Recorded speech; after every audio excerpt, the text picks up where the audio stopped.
Ceux qui ont arrêté Jésus l'amènent chez Caïphe, le grand prêtre. Là, les maîtres de la loi et les anciens sont réunis. Pierre suit Jésus de loin, jusqu'à la cour de la maison du grand prêtre.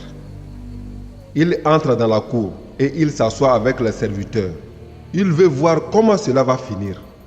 Les chefs des prêtres et tout le tribunal religieux cherchent une fausse raison d'accuser Jésus pour le condamner à mort.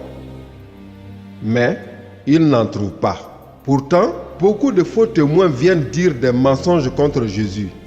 À la fin, 2 hommes arrivent et ils disent: cet homme a dit: je peux détruire le temple de Dieu et le reconstruire en 3 jours. Alors le grand prêtre se lève et il dit à Jésus: tu ne réponds rien? Qu'est-ce que ces gens disent contre toi? Mais Jésus se tait. Le grand prêtre lui dit: au nom du Dieu vivant, je te demande de répondre. Est-ce que tu es le Messie, le Fils de Dieu? Jésus lui répond: c'est toi qui le dis. Mais je vous l'affirme, à partir de maintenant, vous verrez le Fils de l'homme assis à droite du Tout-Puissant. Il viendra sur les nuages du ciel.